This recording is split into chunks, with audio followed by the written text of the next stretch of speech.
Good morning, आदाब, सत श्री अकाल। हाजिर हूँ आपके सामने एक नया लेक्चर लेकर जेनेटिक्स का।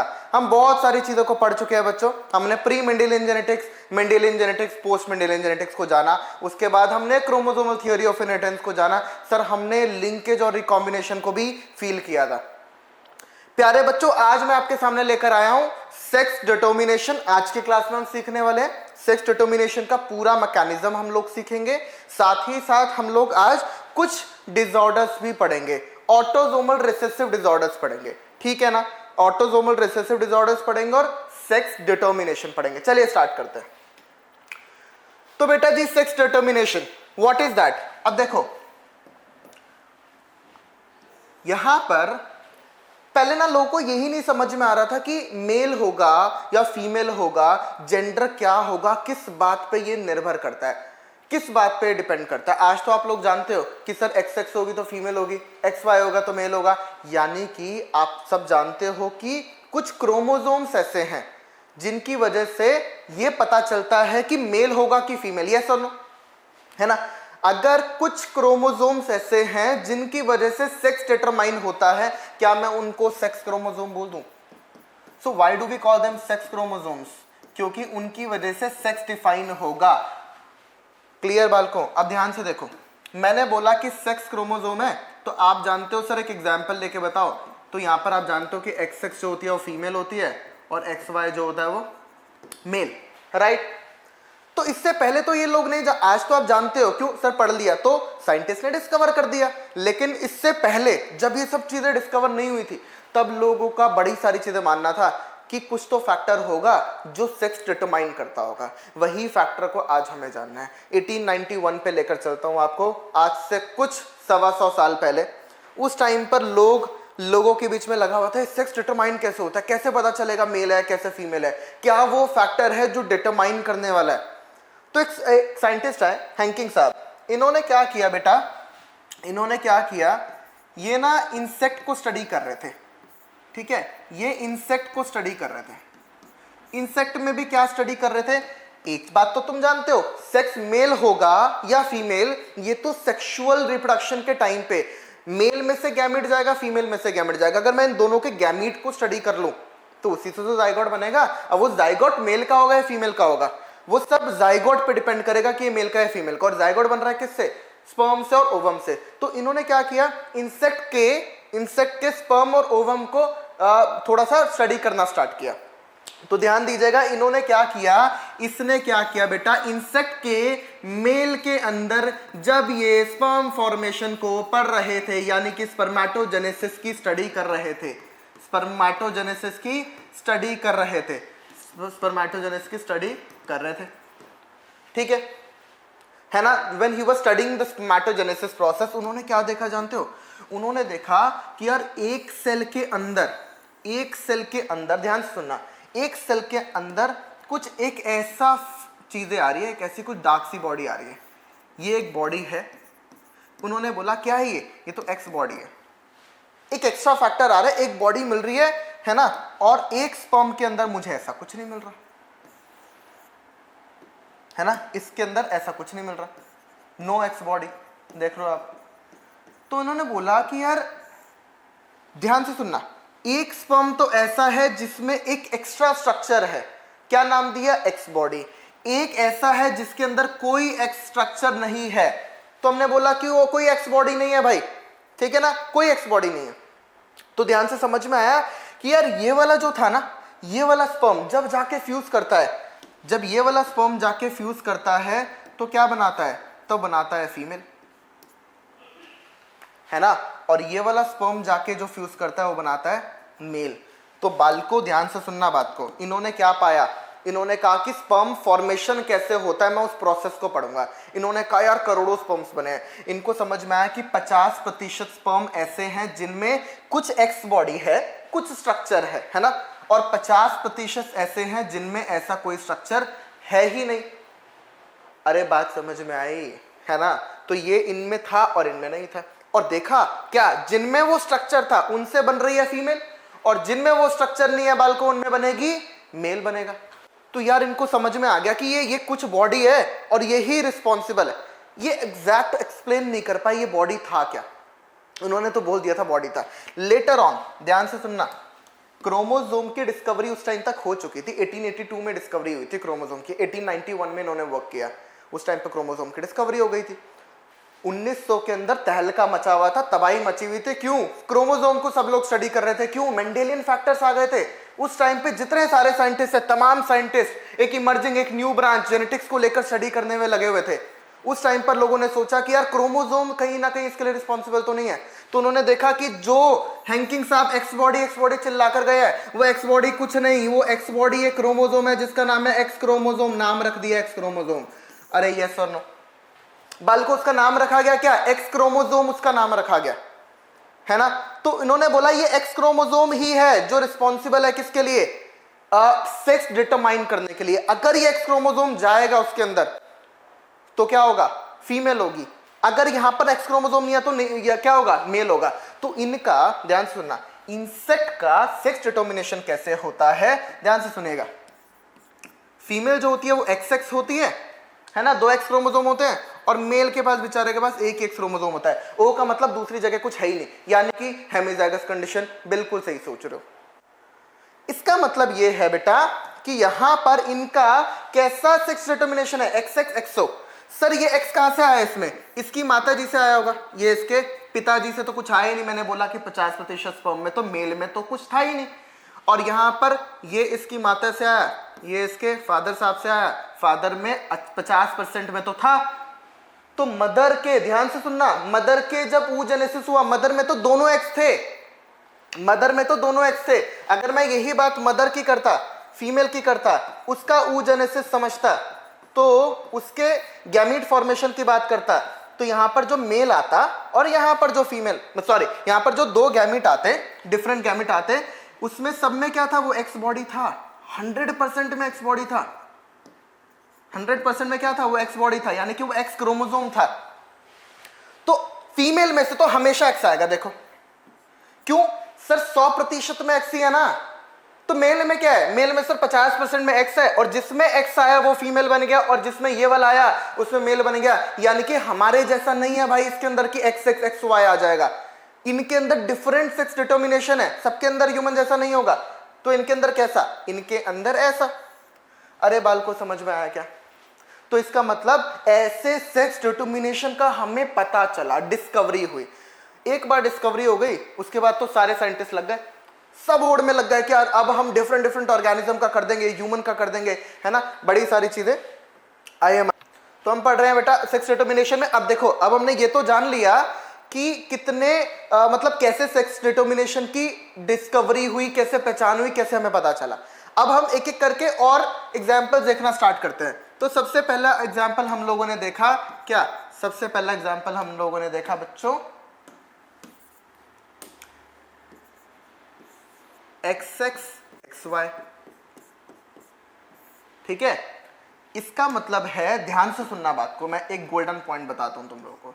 जहां पर भी एक्स आ जाए, इसका मतलब समझ जाना मेल हेट्रोगैमिटी होगी। क्या होगा? मेल हेट्रोगैमिटी होगी। मतलब क्या है सर इसका? मतलब ये है कि ये फीमेल है, ये मेल है। मेल के अंदर डिफरेंट गैमेट्स है, हेट्रो मतलब डिफरेंट, है ना, इसके अंदर दोनों सेम है, होमोगैमेट्स है। तो मेल के अंदर हेट्रोगैमिटी दिख रही है आपको, यही मेल में हेट्रोगैमिटी होगी जब भी एक्स आ जाएगा।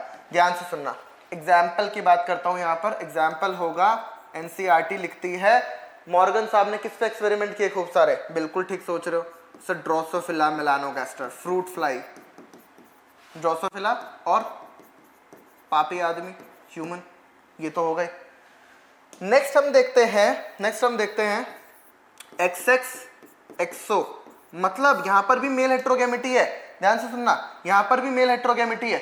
एक्स है ना, एक्स लिखा है ना, तो मेल हेट्रोगैमिटी है। क्या? मेल में देखो एक ही है। इसका मतलब, ध्यान से सुनना, इसका मतलब अगर क्या इसमें मेल और फीमेल में सेम नंबर ऑफ क्रोमोसोम होंगे? सर नहीं। क्यों? ऑटोजोम्स तो इनके सेम है, ऑटोजोम्स तो इनके सेम है। मान लो एक एग्जांपल लेके बात करता हूं, किसी हमारे अंदर 23 पेयर ऑफ क्रोमोसोम्स है, हमारे अंदर 23 पेयर क्रोमोसोम्स है, यानी कि 22 पेयर कैसे हैं? ऑटोजोम्स, और एक है सेक्स क्रोमोसोम, ये फीमेल हो गई, है ना। ये हो गया मेल, ठीक है, मेल कैसा हुआ, सॉरी एक्सो हो गया। ये ह्यूमन की बात नहीं कर रहा हूं, कोई भी एग्जाम्पल ले लो आप, कोई भी एग्जाम्पल ले लो, ठीक है। ये फीमेल हो गई और ये हो गया मेल। फीमेल में कितने क्रोमोसोम बेटा, 22 पेयर है, यानी कि 44 एंड 45 46, ठीक है, 46 में। और मेल में कितने होंगे, 22 पेयर मतलब 44 और ये 45। जीरो का मतलब क्या है, ओ का मतलब क्या है कि क्रोमोसोम ही नहीं है, वेकेंट है, खाली पड़ा है, एक ही क्रोमोसोम है। तो कितने हुए, 44 + 1 45। इसका मतलब एक चीज समझ में आ रही है कि यहां पर फीमेल मतलब मेल के पास, male will have 1 chromosome less than female. बालकों, मेल के अंदर एक क्रोमोसोम कम पाएगा, क्यों, क्योंकि सेक्स क्रोमोसोम एक ही है, फीमेल में कितने हैं, 2 हैं। बात समझ में आए, एग्जाम्पल बता दो सर। एग्जाम्पल आपके एनसीईआरटी लिखती है ग्रास हॉपर, है ना, और मोस्टली इंसेक्ट्स का यही होता है। आपको हैंकिंग साहब ने भी तो इंसेक्ट में ही किया था ना, है ना, ग्रास हॉपर और इंसेक्ट्स, इनमें यही होता है। क्लियर। तीसरी बात हम करते हैं ZZ ZW। बेटा जी जब भी कभी Z आ जाए तो समझ जाना क्या, फीमेल हेट्रोगैमिटी है। ये बता रहा हूं मैं आपको, बच्चा कंफ्यूज करता है, यहीं पर मार्क्स करता है ना। फीमेल हेट्रोगैमिटी है। फीमेल हेट्रोगैमिटी इसका मतलब सर, इसका मतलब ये कि ये वाला क्या था, ये वाला यहां पर तो ये फीमेल थी जिसके सेम गैमेट्स है, लेकिन यहां पर ये वाला क्या होगा, ये मेल होगा, ये फीमेल होगी। फीमेल के गैमेट्स अलग होंगे, फीमेल की हेट्रोगैमिटी होगी। क्या सर, मेल पे बहुत सारी चीजें डिपेंड करती है कि बेबी बॉय होगा या बेबी गर्ल होगी, बिल्कुल करती है ह्यूमन के केस में, इस केस में करती है, ड्रोसोफिला के केस में। लेकिन बड़े सारे ऑर्गेनिजम्स ऐसे हैं जिनमें फीमेल पे डिपेंड करता है कि बच्चे का सेक्स क्या होगा, मेल होगा कि फीमेल। यानी कि जिसमें फीमेल मेट्रोगैमिटी होगी उसमें तो फीमेल डिसाइड करेगी, जो उसका गैमेट फ्यूज करेगा वही डिसाइड करेगा, ठीक है। तो इसमें क्या होगा, मेल और फीमेल के सेम नंबर ऑफ क्रोमोसोम के डिफरेंट बिल्कुल सेम होंगे, क्यों, फीमेल में भी 2 हैं, मेल में भी 2 हैं। बिल्कुल ठीक बात समझ में है ना। तो इसमें क्या होगा, same number of chromosome in both male and female, ठीक है बात, है ना। इसके एग्जाम्पल, इसके डिफरेंट एग्जाम्पल्स है। एनसीईआरटी लिखती है बर्ड्स, है ना, कुछ फिशेस भी हैं, कुछ रेप्टाइल्स भी इसके एग्जाम्पल हैं। आपको अगर याद रखना हो तो बेटा जी ये याद रखेगा, ये इंपॉर्टेंट है, ये आपकी मर्जी है आप याद रखें या ना रखें। एनसीईआरटी नहीं लिखती है, नीट कभी नहीं पूछेगा बेटा, याद रखिएगा। फोर्थ, नेक्स्ट बात करता हूं, क्या ZZ ZO, सर Z आ गया इसका मतलब क्या है, फीमेल हेट्रोगैमिटी हो रही है, ये तो समझ में आ गया। O आ गया इसका मतलब एक क्रोमोसोम कम है, बिल्कुल सही सोच रहे हो, यानी कि यहां पर ये क्या होगी सर, फीमेल हेट्रोगैमिटी है तो ये फीमेल होगी। सेम गैमिट, होमोगैमिट किस में होंगे सर, मेल में होंगे, क्यों, क्योंकि Z लिखा है ना आपने, बिल्कुल ठीक है यार। अब ध्यान से देख, इधर ध्यान से देख, अगर बेटा जी ZZ ZO आ गया, यानी कि सबसे पहले तो मैं लिख रहा हूं फीमेल हेट्रोगैमिटी, अरे बोलो यार, है ना। इस वीडियो को यहीं स्टॉप करके कमेंट में लिख देना पहले इसका एग्जाम्पल क्या होगा। अच्छा एक चीज और बता देता हूं, तुम्हें करना हो तो कर लेना ये वाला, नहीं करना हो तो तुम्हारी मर्जी है। इस साइन को बनाया है, आप लोग जानते हैं साइन का मतलब क्या है, जब भी मैं कभी ये साइन बनाऊंगा तो समझ जाइएगा ये नीट कभी नहीं पूछेगा। तो बेटा जी यहां तक जितना लिखा आपकी एनसीईआरटी लिखती है, इसके ये वाला पॉइंट एनसीईआरटी नहीं लिखती है। एग्जाम्पल बता देता हूं, एग्जाम्पल होगा इसका डक और पिजन। मुझे बता दो बस एक बात, क्या कि इसके अंदर सेम नंबर ऑफ क्रोमोसोम होंगे मेल फीमेल में कि नहीं, सोचो, सेम नंबर ऑफ क्रोमोसोम होंगे कि नहीं, बिल्कुल नहीं होगा सर। इसमें O आ गया, इसका मतलब क्रोमोसोम नहीं है, इसका मतलब एक क्रोमोसोम कम है, यानी कि मेल, ये वाली लाइन यहां पर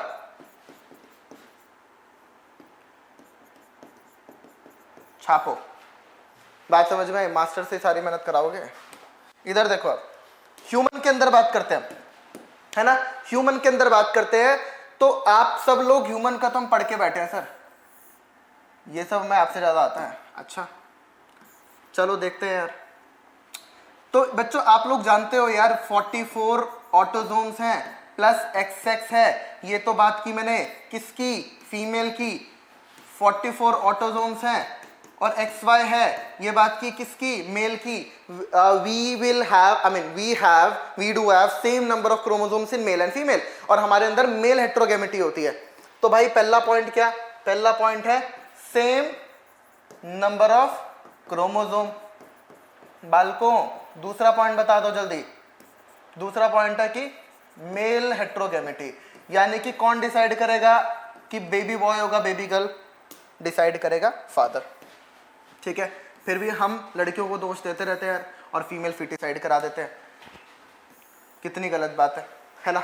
एक सोशल इशू है, उस चीज़ को हमें ज़रूर देखो। मेरा सिर्फ मोटिव आपको पढ़ाकर नीट में सिलेक्शन कराना नहीं है, ये एक बहुत बड़ा रीज़न तो है, लेकिन साथ ही साथ मुझे आप लोगों को एजुकेट करना है, कुछ बेहतर बनाना है। सो आई एम अ टीचर। अगर आप लोग इस चीज़ को, इन इश्यूज़ को समझते हो और इनको फील करते हो और इसके लिए कुछ कर पाते हो ना बेटा, शायद अगर मैं कुछ 1000 बच्चों को पढ़ा पाता हूँ अपनी लाइफ में और उसमें से कुछ 100 बच्चे इस बात को मानते हैं, तो आई थिंक मेरे जो लाइफ है उसका एक पर्पस तो बहुत बड़ा सॉल्व हो जाएगा, है ना। एंड आई वॉन्ट कि आप सारे ये चीज़ करें। चलो back to the topic, 44A plus XX। तो आप बोलोगे सर इसमें से तो हमेशा ही X क्रोमोसोम आएगा, क्यों सर, X ही तो है। इसमें क्या होगा सर, या तो X आ जाएगा या फिर Y आ जाएगा, ठीक है ना। अब ध्यान से सुनना, ये वाला X के पास चॉइस कितनी है सर, 2 चॉइस है। पहली चॉइस ये, मैं इसके साथ जाऊंगा, ठीक है। फिर दूसरी चॉइस क्या है, इसके साथ जाऊंगा। तो अगर इसके साथ गया, पहली चॉइस बना ली, क्या फीमेल हो जाएगी। इसके साथ गया, दूसरी चॉइस बनाई तो मेल हो जाएगा। कितनी चॉइस सर, 2 चॉइस। एक में क्या बन रहा है, फीमेल बन रहा है, एक में क्या बन रहा है, मेल बन रहा है। यानी कि 50% चांसेस होंगे मेल बनेगा और 50% ही चांसेस होंगे फीमेल बनेगी। अगर आपसे ऐसे वाहियात सवाल पूछे जाते हैं कि एक कपल के 4 बच्चे, चारों लड़के हैं, 5वां लड़का होगा या लड़की होगी, प्रोबेबिलिटी क्या है भाई, ये प्रोसेस थोड़ी बदल जाएगा। प्रोबेबिलिटी चाहे 10 फीमेल भी हो, 11वां बच्चा 50% चांसेस होंगे कि मेल होगा या फीमेल होगा। बात समझ में आई, ये तो प्रोबेबिलिटी है ना बेटा। चलो इसके बाद हम देखते हैं sex determination in honey bee. Honey bee के अंदर सेक्स डिटर्मिनेशन कैसे होता है, ये थोड़ा सा इंटरेस्टिंग है, एनसीईआरटी लिखती है, आप लोगों को समझाता हूं। देखो मैंने बोला इसको हम हैप्लो डिप्लॉइडी भी बोलते हैं। क्यों बोलते हैं अभी आप लोगों को समझ में आएगा, ध्यान दीजिएगा बात को। तो यार कुछ इंटरेस्टिंग सी चीज़ें बताता हूँ।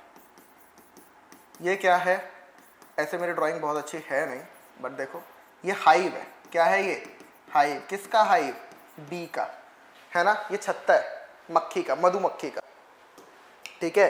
हनी बी का ये हाइव है। इस हाइव के अंदर क्या होता है जानते हो, इस हाइव के अंदर एक तो रहती है रानी मक्खी, क्वीन बी, है ना। 100 से 800 रहते हैं मेल बी को हम बोलते हैं ड्रोन्स, और 50 से 60 हजार रहती हैं दासी मक्खी, यानी कि वर्कर बी। तो ध्यान से समझो, इसके अंदर एक रानी मक्खी का ना, जो क्वीन बी है, उसका एक सिंहासन, पूरा थ्रोन बना हुआ है, वहां पे जाके बैठती है महारानी, और ये खाती है रॉयल जेली, और ये सब खाती है बी ब्रेड। ये दासियां है ना। अच्छा एक चीज बताता हूँ, ये दासियां हैं, ये छोटे साइज की होंगी, they are small in size, है ना। ये सब छोटे साइज की होंगी, क्वीन भी काफी बड़े साइज की होगी। दूसरी बात, दूसरा पॉइंट क्या है सर, सबसे इंपॉर्टेंट पॉइंट, ये स्टेराइल होंगी, यानी कि ये फर्टाइल नहीं होगी, यानी कि आगे रिप्रोडक्शन नहीं कर पाएगी। ये क्वीन भी होती है, ये महारानी, ये फर्टाइल होती है, और बड़ी भी होती है, ये फर्टाइल होती है। बात समझ में आई आप लोगों को, है ना।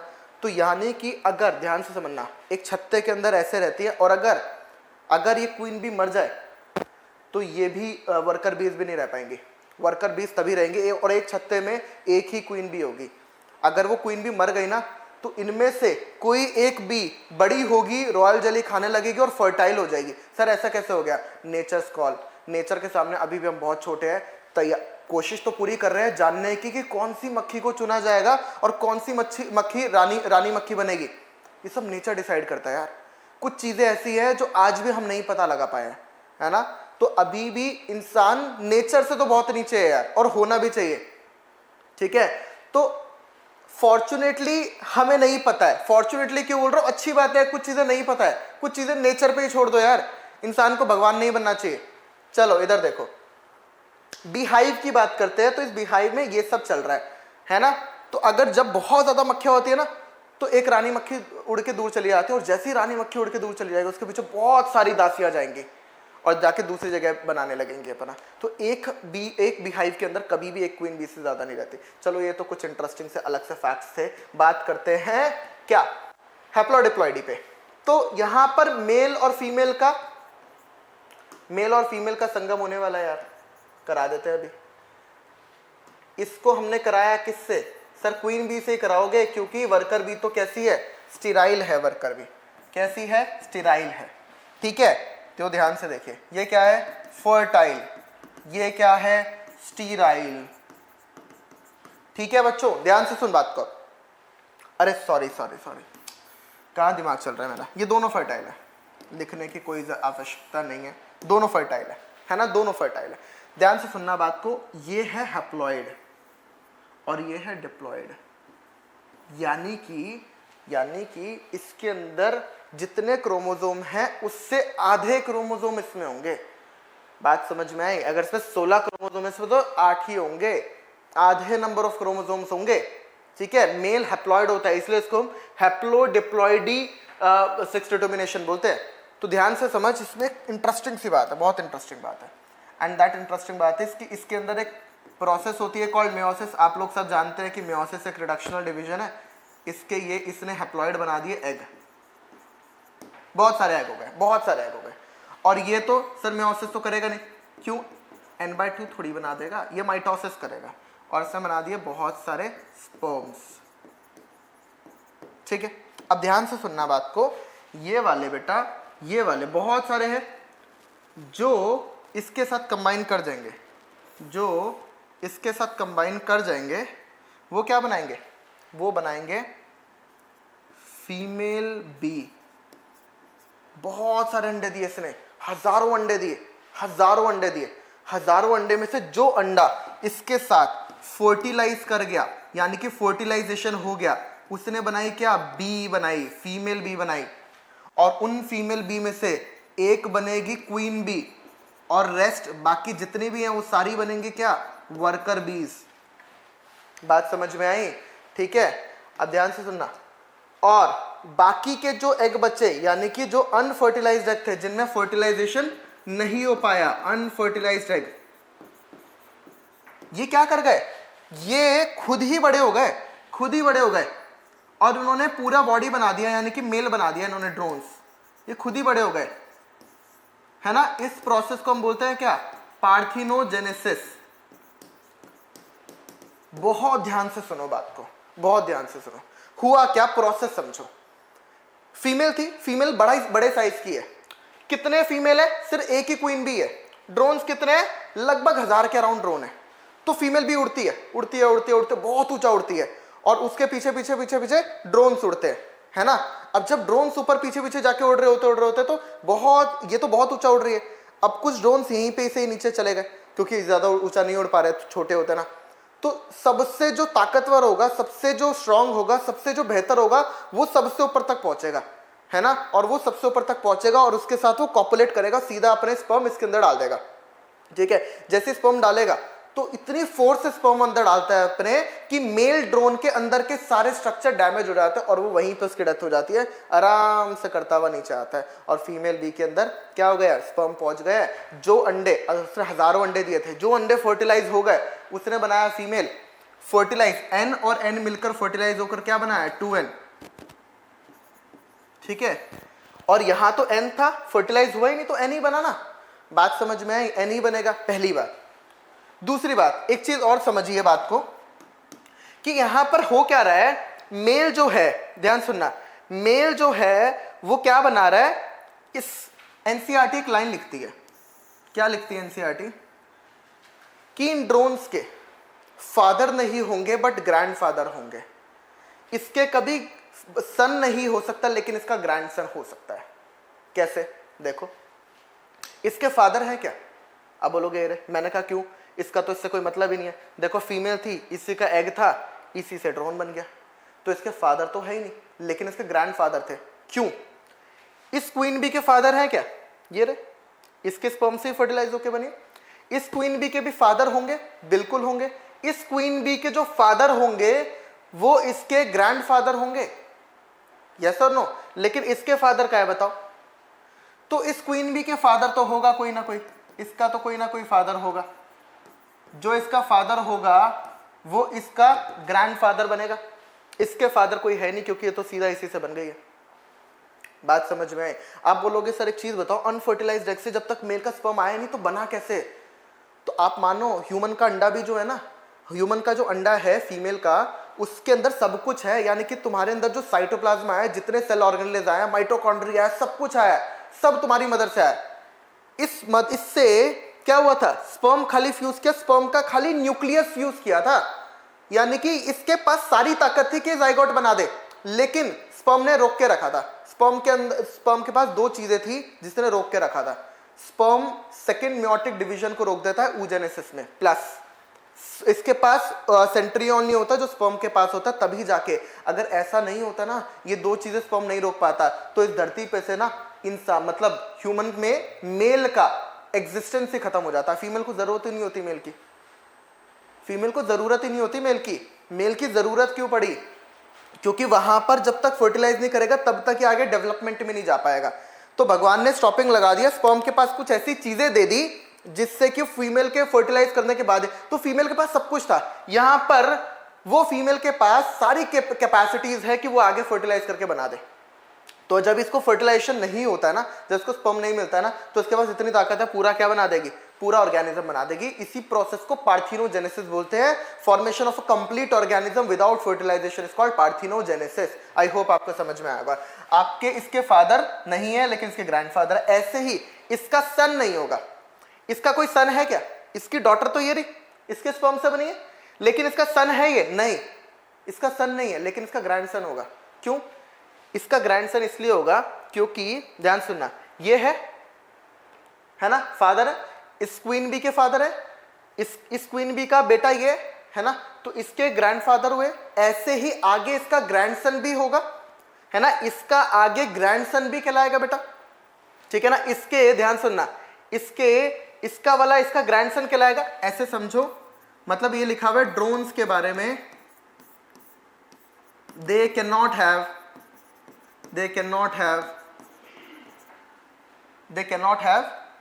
a father, है ना, and cannot have son,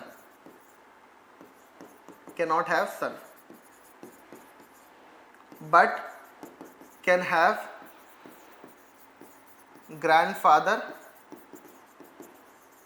and a grandson।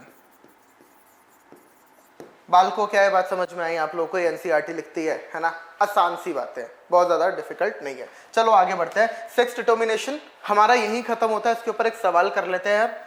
सवाल कुछ ऐसा है, एक्सो किस में होगा?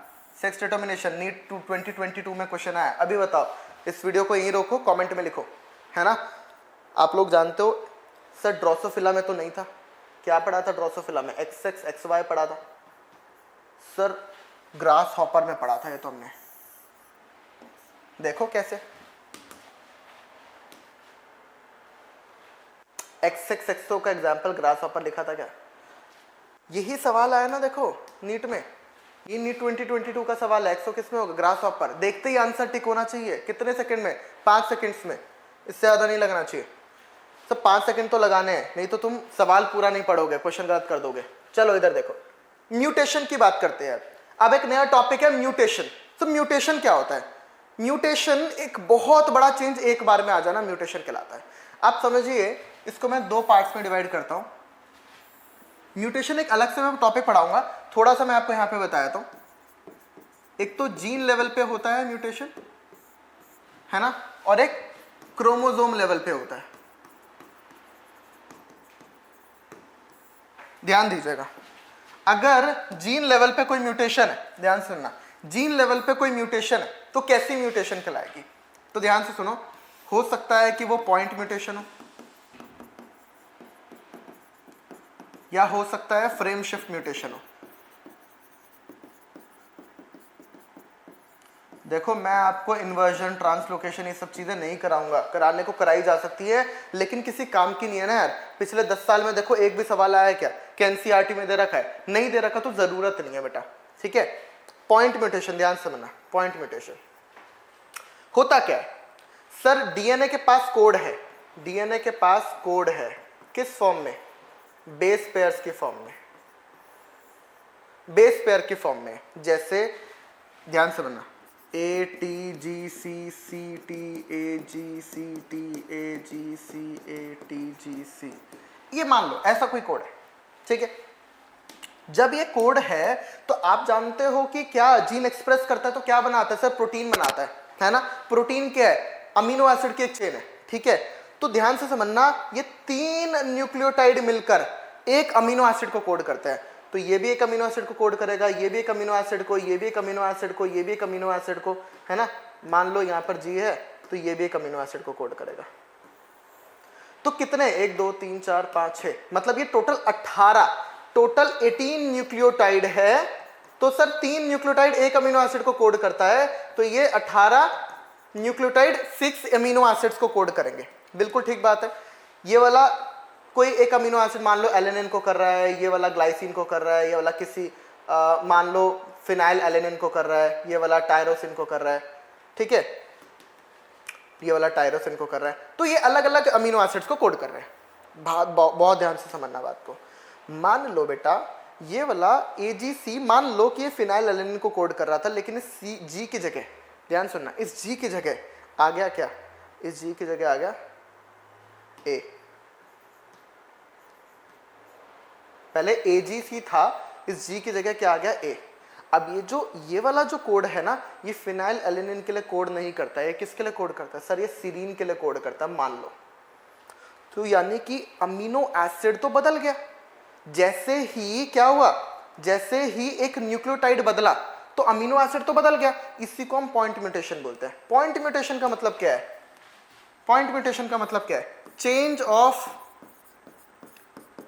वन सिंगल, मतलब एक सिंगल न्यूक्लियोटाइड, एक सिंगल न्यूक्लियोटाइड का बदलना, एक सिंगल न्यूक्लियोटाइड के अंदर चेंज आना, जिसकी वजह से अमीनो एसिड बदल जाना, जिसकी वजह से पूरा प्रोटीन बदल जाना। बात समझ में आई? उस प्रोटीन में अगर 100 अमीनो एसिड से तो एक अमीनो एसिड खराब हो गया। क्यों? क्योंकि उसमें एक अमीनो एसिड को बनाने वाला जो कोडोन था, इसको हम कोडोन बोलते हैं, उसके अंदर एक न्यूक्लिक एसिड बदल गया, सॉरी एक न्यूक्लियोटाइड बदल गया। उस न्यूक्लियोटाइड के बदलने की वजह से क्या हुआ? अमीनो एसिड बदल गया। बात समझ में आई आपको? ठीक है। अब फ्रेम शिफ्ट म्यूटेशन में क्या होता है, ध्यान से समझिएगा बात को। फिर मान लो यही कोड है,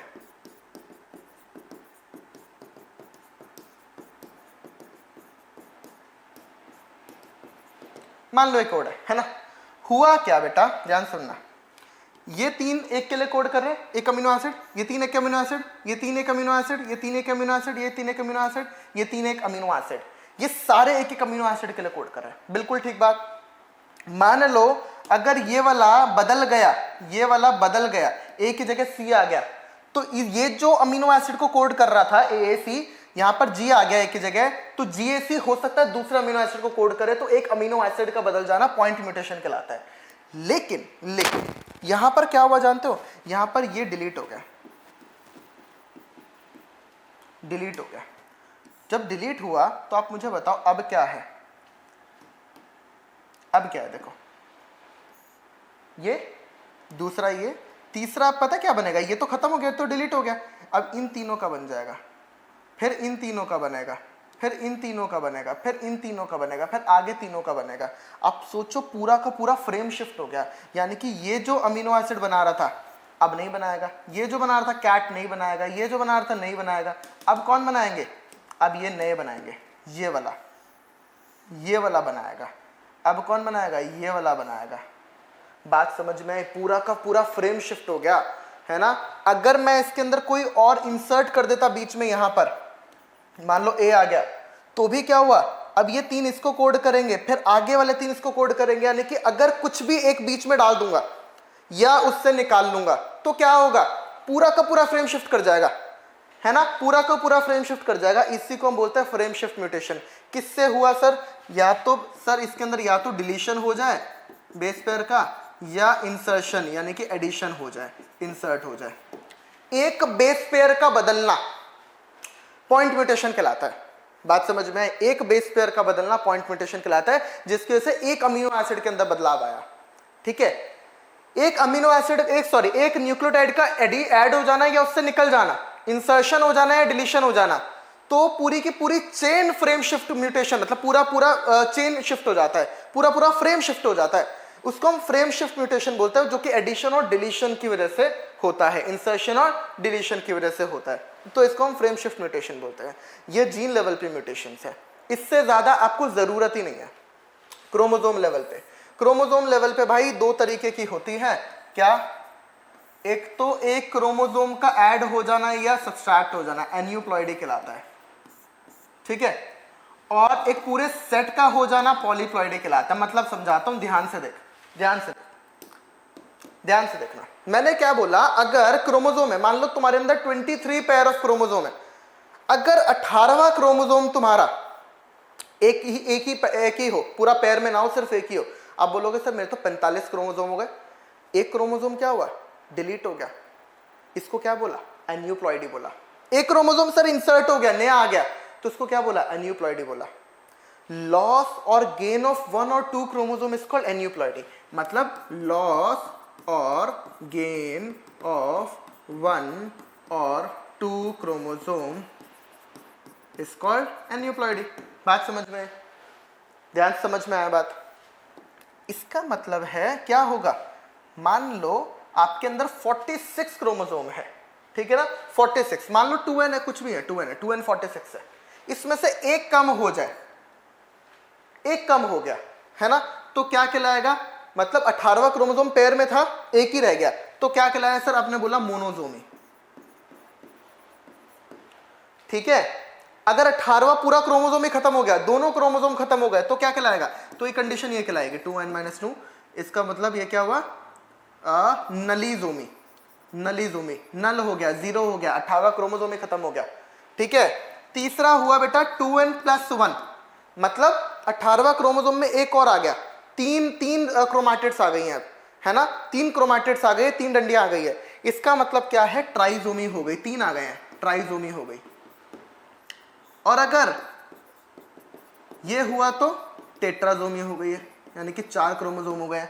बात समझ में आई बच्चों, एक क्रोमोसोम मतलब इसके अंदर कितने क्रोमोसोम रह गए, 45, एक कम हो गया, इसके अंदर 44 रह गए, इसके अंदर 47 हो गए, और इसके अंदर 48 हो गए। बात समझ में आई। लेकिन पॉलीप्लॉइडी का केस ऐसा नहीं है, पॉलीप्लॉइडी का केस है, अभी हम 2n है, मान लो करके 4n बन जाए, 4n बन जाए, मतलब अभी कितने क्रोमोसोम 46, अब कितने हो जाए 92, इसको पॉलीप्लॉइडी बोलते हैं। आप बोलोगे सर ऐसा तो हो ही नहीं सकता, तो ह्यूमन में होता भी नहीं है। ह्यूमन के अंदर अगर ऐसा हुआ और जाइगोट बन गया तो जाइगोट सर्वाइव नहीं करेगा, वायबल नहीं होगा जाइगोट। तो ऐसी कोई भी डिसऑर्डर ह्यूमन के अंदर नहीं देखा जाता, लेकिन प्लांट्स में ऐसा होता है ना, प्लांट्स में हेक्साप्लॉइडी, टेट्राप्लॉइडी, ये सब देखने को मिल जाता है बच्चों। बात समझ में आई आपको, तो ध्यान से समझते हैं, कुछ डिसऑर्डर्स की बात करते हैं बेटा। अब हम ध्यान से देखिएगा, मेंडेलियन डिसऑर्डर, ये डिसऑर्डर है जीन लेवल पे, जीन लेवल पे है, इसका मतलब सर या तो ये होंगे, ध्यान सुनना, या तो ये पॉइंट म्यूटेशन से होंगे या फिर ये फ्रेम शिफ्ट म्यूटेशन से होंगे, बात खत्म। ठीक है, दूसरा ये है chromosomal disorder. Sir chromosomal disorder है तो इसका मतलब या तो एन्यूप्लॉइडी होंगे, 1-2 क्रोमोसोम का एडिशन डिलीशन होगा, या फिर ये पॉलीप्लॉइडी होंगे। सर पॉलीप्लॉइडी नहीं होंगे, क्योंकि पॉलीप्लॉइडी में लिखे हुए हैं, पॉलीप्लॉइडी होगा ही नहीं। क्यों? क्योंकि हमारे में ऐसा कुछ कंडीशन बनती नहीं है ना, जाइगोट वायबल ही नहीं होगा। बात समझ में आई बच्चों? तो एन्यूप्लॉइडी का फिर भी मैं लिख देता हूं, यहाँ पे क्या है, लॉस और गेन ऑफ 1 और 2 क्रोमोसोम। बात समझ में आई आपको? एकदम क्लियर हो रही बात है। अब ध्यान से देखिएगा बात को, मैंने क्या बोला, मेंडेलियन डिसऑर्डर की बात कर रहा हूं बेटा, ध्यान से सुनना, मेंडेलियन डिसऑर्डर की बात कर रहा हूं। तो ये मेंडेलियन डिसऑर्डर कैसा हो सकता है? सर हो सकता है ये डिसऑर्डर ऑटोसोमल डिसऑर्डर हो। कैसा डिसऑर्डर हो? ऑटोसोमल डिसऑर्डर हो। सर हो सकता है ये सेक्स क्रोमोसोम पे हो, है ना, सेक्स लिंक्ड डिजीज हो, ये भी तो हो सकता है, बिल्कुल हो सकता है, एकदम हो सकता है। ठीक है, तो ध्यान से देखिएगा, मैंने बोला कि ये ऑटोसोमल डिसऑर्डर है बेटा, तो ऑटोसोमल में भी दो केस बनते हैं, आगे हम पढ़ेंगे डोमिनेंट और रिसेसिव। मतलब क्या है इसका? ऑटोसोमल डोमिनेंट डिसऑर्डर का मतलब क्या है? आप समझिए, आपका कोई जीन, अभी इंसुलिन बनाने वाली जीन आपकी आ रही है, एक्टिवेटेड है, बढ़िया इंसुलिन बना लिया, लेकिन वो अगर अपनी रेसेसिव कंडीशन में आ जाए, है ना, स्मॉल आई आ जाए, मान लो आई जीन बना रही है, स्मॉल आई आ जाए, या बी जीन बना रही है, स्मॉल बी आ जाए, तो अपनी रेसेसिव कंडीशन में आ गई, इंसुलिन बनाना बंद कर दिया भाई, डिसऑर्डर हो जाएगा। बात समझ में आई? तो ये तो ऑटोसोमल रिसेसिव डिसऑर्डर हो गया। सर ऑटोसोमल डोमिनेंट क्या होगा? आपकी अभी वो जीन काम ही नहीं कर रही, इनएक्टिव पड़ी हुई है, लेकिन एक दिन ऑल ऑफ अ सडन वो जीन एक्टिव हो गई, उसके अंदर कुछ ऐसा म्यूटेशन हुआ, है ना, कि वो जीन एक्टिव हो गई, और वो जीन जो प्रोडक्ट बना रही है उसकी हमें जरूरत नहीं है, जो खराब प्रोडक्ट बना रही है और एक्स्ट्रा प्रोडक्ट बना रही है जो हमारे लिए पॉइजन का काम कर रहा है, जो हमारे लिए डिजीज कॉज कर रहा है बेटा, वो ऑटोसोमल डोमिनेंट डिसऑर्डर कहलाएगा। यानी कि ये बॉडी में आपके 98% डीएनए जंग डीएनए है, इस डीएनए का कोई काम नहीं है, लेकिन इस डीएनए में कोई भी सेगमेंट एक्टिवेट होकर कुछ काम करने लग गया। क्यों सर करने लग गया? क्योंकि म्यूटेशन हो गई, एक्टिवेट हो गया, काम करने लग गया, तो ऑटोसोमल डोमिनेंट डिसऑर्डर होगा। सर ऐसा तो बड़े ही कम चांसेस है। बिल्कुल है, तभी तो ऑटोसोमल डोमिनेंट डिसऑर्डर लगभग ना के बराबर होता ही नहीं है, और इसी वजह से ये पढ़ना ही नहीं है ना, यह हमें पढ़ना ही नहीं है। तो एनसीईआरटी एग्जाम्पल लिखती है इसका एक, है ना, इसलिए मैं यहां पे आपको बताया था, मायोटोनिक डिस्ट्रॉफी। ठीक है, मायोटोनिक डिस्ट्रॉफी ये डिजीज है ना, जो ऑटोसोमल डोमिनेंट है। एनसीईआरटी लिखती है, इसलिए बताया आप लोगों को। ठीक है, रेसेसिव डिसऑर्डर, इसके बारे में और कुछ नहीं जानना, आगे बताऊंगा कहां लिखती है NCERT. Recessive, autosomal recessive disorder की बात की। ऑटोसोमल रेसेसिव का मतलब क्या है कि भाई वो जो जीन है वो रेसेसिव कंडीशन में आ गया, रेसेसिव स्टेज में आ गया। तो सर इसके एग्जांपल होंगे सिकल सेल एनीमिया, दूसरा थैलेसीमिया, ठीक है, तीसरा होगा अल्बिनिज्म, ठीक है, और एक होगा बेटा phenyl ketonuria, phenyl ketone urea. बात समझ में आई? ये 4 डिसऑर्डर्स हैं ऑटोसोमल रिसेसिव डिसऑर्डर, जो कि हमें पढ़ने हैं बेटा जी। ये 3 आपके एनसीईआरटी में दे रखे हैं, तो ये 3 तो बड़े इंपॉर्टेंट है, डिटेल दिए मैं एनसीईआरटी में। ठीक है, अब सेक्स लिंक की बात करते हैं। अब सेक्स लिंक के अंदर भी डोमिनेंट होगा और रिसेसिव होगा। हमें सिर्फ किसकी बात करनी है? रिसेसिव। डोमिनेंट हम नहीं पढ़ेंगे, इसका डोमिनेंट हम नहीं पढ़ेंगे, मैं पहले लिख देता हूं, डोमिनेंट को हम नहीं पढ़ेंगे, होता नहीं है ये मत समझ लेना, नहीं पढ़ेंगे हम लोग। ठीक है, ऑटोसोमल रिसेसिव में एनसीईआरटी 2 लिखती है एग्जाम्पल, और वो 2 ही हमें पढ़ने हैं, कलर ब्लाइंडनेस, है ना, और दूसरा हीमोफीलिया। ये सब जीन लेवल पे है, इनके जीन में डिफेक्ट है, छोटा सा जीन डिफेक्ट आया और इसकी वजह से डिसऑर्डर हो गए। बात समझ में आई आपको, है ना। लेकिन अगर मैं बात करूं क्रोमोसोमल डिसऑर्डर की, तो ध्यान से समझना, इसके अंदर मैंने क्या बातें की है, इसके अंदर हमें 3 डिसऑर्डर पढ़ने हैं। डाउन सिंड्रोम, सर इसमें क्या होता है? इसमें एक्चुअली क्या है, ट्राइसोमी है ऑफ क्रोमोसोम 21। 21वें क्रोमोसोम में 3 आ गई हैं, ऐसे हो गया 21 क्रोमोसोम। हमारा तो ऐसे होता है, इसका ऐसे हो गया, ये कंडीशन है, ये 21 क्रोमोसोम है। सर ट्राइसोमी हो गई है, तो एक एडिशनल आ गया। टोटल नंबर ऑफ क्रोमोसोम्स कितने? 47। हमारे तो 46 होते हैं, एक इसका एडिशनल आ गया, 47 हो गए। अब ध्यान दे बेटा, मैंने आपको बोला कि ये क्लाइनीफेल्टर सिंड्रोम है, क्लाइनीफेल्टर सिंड्रोम दूसरा है, ठीक है, ये दूसरा है क्लाइनीफेल्टर सिंड्रोम।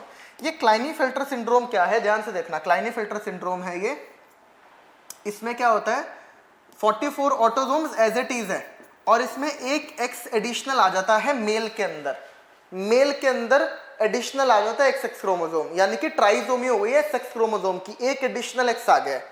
ठीक है, तीसरी बात मैं करता हूं, एनसीईआरटी जो लिखती है टर्नर्स सिंड्रोम। इसमें क्या होता है बेटा, इसमें 44 ऑटोसोम्स है, फीमेल होगी, जिसमें एक्सो एक ही एक्स आया, यानी कि एक एक्स निकल गया, डिलीट हो गया, एक क्रोमोसोम कम हो गया, तो क्या होगा सर, बिल्कुल सही बोल रहे हो, क्या होगा ये मोनोजोमी कहलाएगा। क्या कहलाएगा ये मोनोजोमी। ये क्या कहलाएगा ट्राइजोमी। ठीक है, एक ऐड हुआ ट्राइजोमी है ना, एक ऐड हुआ ट्राइजोमी, एक कम हुआ तो मोनोजोमी हो गई।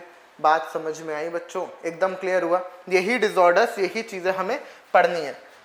तो इसकी तो स्टडी हम नहीं करेंगे, यानी कि हम कहाँ से स्टडी करेंगे, हम सबसे पहले इसको पढ़ेंगे, फिर दूसरे नंबर पे इसको पढ़ेंगे, तीसरे नंबर पे इसको पढ़ेंगे और चौथे नंबर पे हम इसको पढ़ेंगे। बात समझ में आई, ये चारों चीजें हमें डिटेल बात करनी है। चलो देखते हैं। तो देखो, सबसे पहले हम सिकल सेल एनीमिया को पढ़ रहे हैं। सिकल सेल एनीमिया है ना, सिकल सेल एनीमिया क्या होता है, देखो देखो इधर देखो, सिकल सेल एनीमिया, बहुत ध्यान से सुनना। ये जो डिसऑर्डर है, ये डिसऑर्डर पॉइंट म्यूटेशन से हुआ है।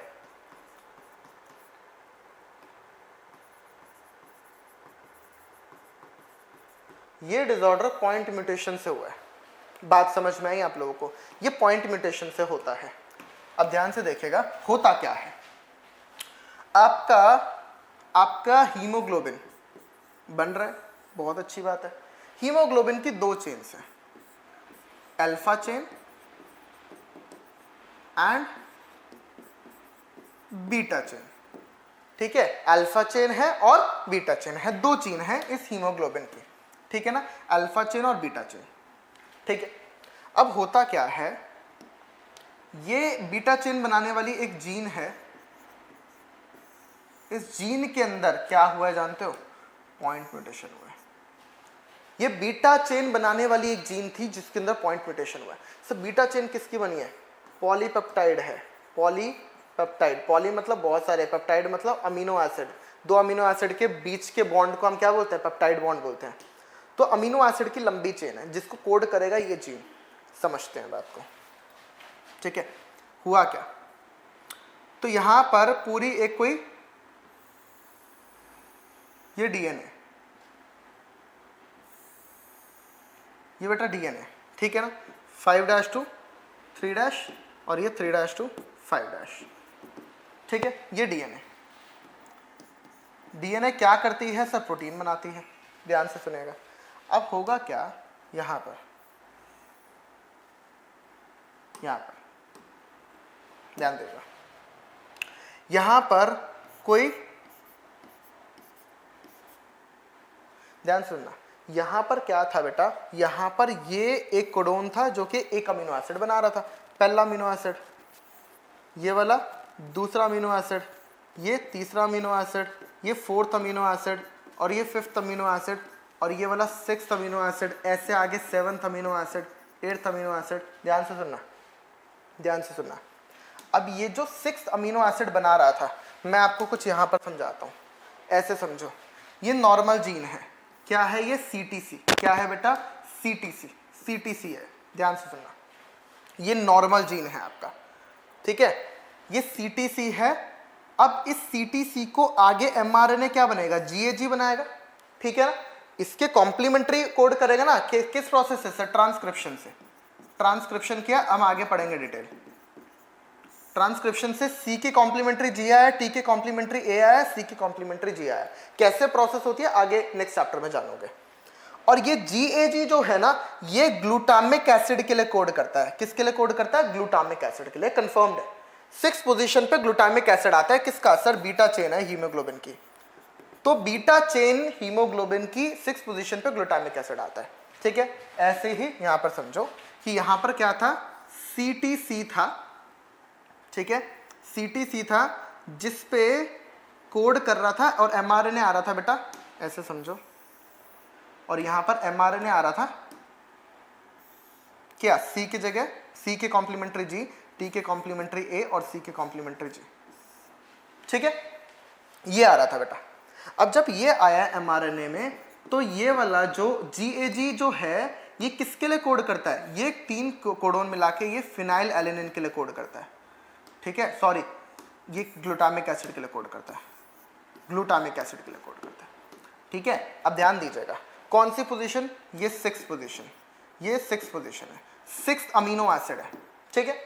इससे पहले 5 अमीनो एसिड होंगे, इन सब के लिए कोड उनका बढ़िया सिंपल कोड चल रहा है, लेकिन 6th का ऐसे होता है, तो ये तो नॉर्मल कंडीशन है। लेकिन हुआ क्या, होगा क्या बेटा, ध्यान से सुनना, इस T की जगह A आ जाएगा, इस CTC की जगह CAC हो जाएगा। अब CAC हुआ तो यहां पर क्या हो जाएगा, T की जगह A आ गया तो GUG हो जाएगा, और GUG कोड करता है वैलीन के लिए। तो आना चाहिए था क्या, ग्लूटामिक एसिड, आ गया क्या, वैलीन। यही सिकल सेल एनीमिया है। तो सिकल सेल एनीमिया क्या है, सिकल सेल एनीमिया क्या है बेटा, valine comes in the place of glutamic acid at the 6th position of beta chain of haemoglobin. बात समझ में आई बच्चों? वैलीन आ गया किसकी जगह पर, ग्लूटामिक एसिड की जगह पर। क्यों? क्योंकि एक सिंगल बेस पेयर बदल गया। हुआ क्या, यहां पर इसकी जगह यहां पर क्या आ गया, ऐसे समझो, CTC की जगह CAC आ गया, और ये CAC कोड कर रहा था GUG, मतलब mRNA GUG हो रहा था, और इसके लिए अब आ गया वैलीन। ये वैलीन के लिए कोड कर रहा है, किस पे, 6th पोजीशन पे। बात समझ में आई आपको? यही सिकल सेल एनीमिया है। सवाल क्या पूछा जाएगा, सर कैसा डिसऑर्डर? आपको पहले ही बता चुका हूं, ऑटोसोमल रिसेसिव डिसऑर्डर, हेडिंग भी देख रहे हो आप, ऑटोसोमल रिसेसिव डिसऑर्डर, पहली बार। दूसरा क्वेश्चन, सर किससे बना, पॉइंट म्यूटेशन से, ठीक है। तीसरा क्वेश्चन, किस पोजीशन पे, 6th पोजीशन पे बीटा ग्लोबिन चेन की। चौथा क्वेश्चन, ग्लूटामिक एसिड था पहले, कौन आ गया उसकी जगह, वैलीन आ गया। ये तमाम चीजें आपको याद रखनी है। पांचवी इंपॉर्टेंट चीज, it's an example of pleiotropy, it is an example of pleiotropy. मैंने आपको बोला था कि मैं आपको बाद में बताऊंगा। प्लियोट्रॉपी क्या होता है, सर एक जीन के एक से ज्यादा इफेक्ट आ जाए। तो जब इस जीन में डिफेक्ट आया ना, तो इसके मल्टीपल इफेक्ट दिखने लगे। हमने बोला यार ये जीन तो बड़े सारे काम कर रहा था, और एक जीन हो एक से ज्यादा कैरेक्टर कर रहा हो, उसी को तो मैं प्लियोट्रॉपी बोलता हूं।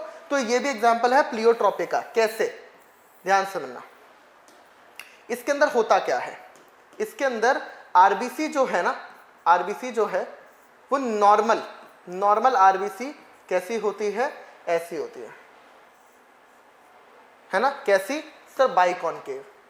कैसी, जैसे डोनट्स होते हैं, बस डोनट्स के बीच में जो होल है वो होल बंद कर दो, तो डोनट जैसा दिखता है ना आपको, वैसी बाइकॉनकेव शेप होती है आरबीसी की। हुआ क्या, इसके अंदर एबनॉर्मल हीमोग्लोबिन आया, एबनॉर्मल हीमोग्लोबिन आया बेटा, है ना, एबनॉर्मल हीमोग्लोबिन आया। जैसे ही एबनॉर्मल हीमोग्लोबिन आता है यहाँ पर, है ना, हीमोग्लोबिन कौन सा है, सिकल सेल वाला आया, जो कौन सा, ये वाला आया, 6th पोजीशन पे वैलीन है। ये कैसा हीमोग्लोबिन बना रहा है, सिकल शेप हो रहा है। तो होता क्या है, ये वाले यहाँ पर ये सेल कुछ ऐसी शेप की हो जाती है, ये कुछ ऐसी शेप की सेल हो जाती है। क्यों हो जाती है, क्योंकि इसके अंदर, ध्यान सुनना, इसके अंदर ये हीमोग्लोबिन है, ये हीमोग्लोबिन है, ये हीमोग्लोबिन है। जैसे ही, ध्यान सुनना, जैसे ही हीमोग्लोबिन खराब होता है, यानी कि उसकी क्वालिटी खराब हो गई है, यानी कि ग्लूटामिक एसिड की जगह 6th पोजीशन पे वैलीन आ गया है, तो ये पॉलीमराइजेशन करता है, ये चिपकने लगता है, और चिपक के पूरा एक लंबी चेन बना देता है।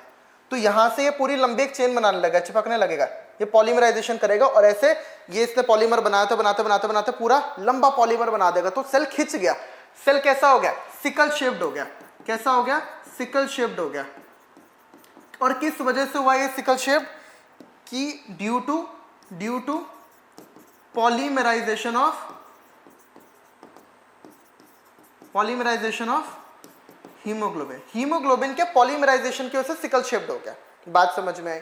अब आप बोलोगे सर तो इससे क्या फर्क पड़ेगा, मैं बोलता हूं भाई इसकी जो लाइफ थी वो 120 दिन होती है, नॉर्मल आरबीसी की लाइफ 120 दिन होती है, और इसकी लाइफ 10 to 20 डेज होती है। अलग अलग जगह पे अलग अलग चीज़ें लिखी हुई है, ऑथेंटिक डेटा है, 10 to 20 डेज की लाइफ होती है ना। तो 10 से 20 दिन की लाइफ है। तो क्या हुआ सर, मतलब जल्दी आरबीसी मर जाएगी तो खून की कमी हो जाएगी यार, है ना, हीमोग्लोबिन की कमी हो जाएगी। हीमोग्लोबिन के अंदर जो रखी हुई बैग है, मतलब हीमोग्लोबिन, आरबीसी क्या, RBC nothing but a bag field of haemoglobin, वो बैग फट जाएगी, हीमोग्लोबिन कम हो जाएगा, तो क्या कंडीशन हो जाएगी सर, एनीमिया हो जाएगा, है ना। तो इसका सबसे बड़ा एनीमिया हुआ। ठीक है, बात समझ में आई। दूसरा पॉइंट क्या हुआ, अब होता क्या है, ये आरबीसी, ये जो वो है ना आरबीसी, तो ये आरबीसी जो ऐसी वाली आरबीसी होती है, तो नॉर्मल आरबीसी है, ये इसमें से मस्त निकल के चली जाती है, ये क्या है, कैपिलरीज है, ब्लड वेसल्स है। लेकिन जो सिकल शेप्ड की आरबीसी होती है ना, वो यहां पर ऐसे फंस जाती है ना। सिकल शेप की आरबीसी, देखो सिकल शेप्ड आरबीसी जो है, ये सिकल शेप्ड है, ये क्या हो गई, यहाँ पे फंस गई, जिसकी वजह से आगे जिसको ब्लड मिलना चाहिए, जिस ऑर्गन को ब्लड मिलना चाहिए, नहीं मिलेगा। तो क्या हुआ, दूसरा पॉइंट क्या हुआ बेटा, दूसरा पॉइंट क्या हुआ, ध्यान से सुनना, यहाँ पे आरबीसी क्लॉटिंग बनने लगा, पुअर ब्लड सर्कुलेशन हो गया, ब्लड सर्कुलेशन बढ़िया तरीके से नहीं हो पा रहा है, जिस ऑर्गन को ब्लड नहीं मिल रहा होगा वो ऑर्गन डैमेज होने लगेगा। बात समझ में आई, वो ऑर्गन डैमेज होने लगेगा, तीसरी बात। अच्छा, इसके अलावा ध्यान दीजिएगा, इसके अलावा यहाँ पर जब ये बनती है ना, तो यहाँ से चिपकने लगती है ना, इनके अंदर चीज चिपकने लगती है, और यहाँ पर क्या करती है, क्लॉट बनाने लगती है, क्लॉट्स बनाने लगती है।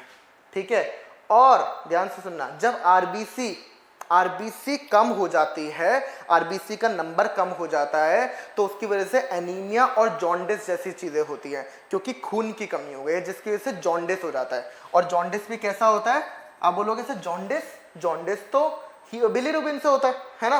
मैं बोलता हूं कि ये जॉन्डिस कैसा है, हीमोलिटिक जॉन्डिस है बेटा, हीमोलिटिक जॉन्डिस होता है, हीमोलिटिक जॉन्डिस।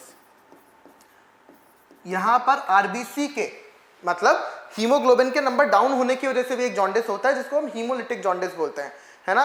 तो ये डिफरेंट जॉन्डिस है, लेकिन सिम्टम सारे वही करता है, इसलिए इसको जॉन्डिस बोलता है। तो ये हीमोलिटिक जॉन्डिस, तो देखा यार बड़े सारे इफेक्ट आ रहे हैं, इसके तो बहुत सारे इफेक्ट्स आ रहे हैं।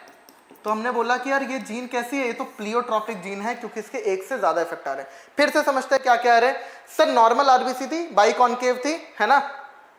तो इसके अंदर हुआ क्या, बेटा, सिकल शेप्ड हो गई है, सिकल शेप में ये ऐसे पूरा सिकल शेप बना दिया, due to polymerisation of haemoglobin के पॉलीमराइजेशन की वजह से ऐसा हुआ। ठीक है, अब इनका लाइफ स्पैन कम हो गया, 10 से 20 दिन की आरबीसी की लाइफ हो गई। अब इसकी वजह से एनीमिया हुआ, हीमोग्लोबिन की कमी, है ना। दूसरा क्लॉटिंग हुआ, क्योंकि चिपकने लगा, यहाँ पर देखो इकट्ठा होने लगा, जिसकी वजह से पुअर ब्लड सर्कुलेशन हुआ, जिसकी वजह से ऑर्गन डैमेज होने लगे, है ना, क्लॉट्स बनने लगे, हीमोलिटिक जॉन्डिस हो गया, हीमोग्लोबिन कम होने की वजह से हीमोलिटिक जॉन्डिस हो जाता है। बात समझ में आई, एक जीन और कई सारे इफेक्ट, उसके एक जीन के कई सारे इफेक्ट होंगे। क्लियर है।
Hello hello,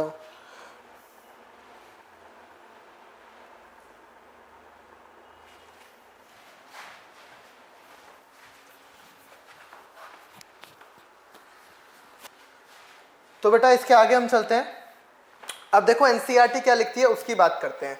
sickle cell anaemia, एक तो ये ऑटोसोमल लिंक्ड रिसेसिव ट्रेट है, बिल्कुल सही बात है। दूसरा, पेरेंट से ऑफस्प्रिंग में ट्रांसफर हो सकता है, बिल्कुल जेनेटिक आधार है ना, जेनेटिक जीन्स की प्रॉब्लम है। When both the parents partners are carrier for the gene, heterozygous the disease is controlled by a single pair of allele HBA/HBS। ध्यान से सुनो, मैंने बोला कि ये HBA और HBA है, राइट? ये तो नॉर्मल है, नॉर्मल है। दूसरी कंडीशन बनी HBA और ये वाला सिकल शेप्ड हो गया, है ना, यानी कि ये वाला सिकल शेप्ड आ रहा है आपका, ठीक है, इस वाला जीन में म्यूटेशन हुआ, तो ये कैरियर है, कैरियर है बट नॉट डिजीज्ड, ठीक है, ध्यान से देखो। इसके बाद ये वाला HBS और HBS, ये कंडीशन बनी। अब HBS दोनों क्या है बेटा, इन दोनों में ये दोनों पूरा सिकल सेल्ड हो गया, सिकल सेल एनीमिया यहाँ पे कंडीशन हो गए, या मैं ऐसे बोल सकता हूँ डिजीज्ड है, sickle cell anaemia, anaemic, diseased हो गए, राइट? 3 कंडीशंस बन गई। अब ध्यान से सुनो भाई, यहाँ पर ये क्रोमोसोम नंबर 11 है, इस क्रोमोसोम नंबर 11 पे जो जीन्स हैं, ध्यान सुनना, ये वाली जीन ये भी नॉर्मल है HBA और ये भी नॉर्मल है, क्योंकि बीटा चेन को बनाने वाली जो जीन है वो 11th क्रोमोसोम पे प्रेजेंट होती है। एनसीईआरटी ये बात लिखती है थैलेसीमिया वाले केस में, राइट?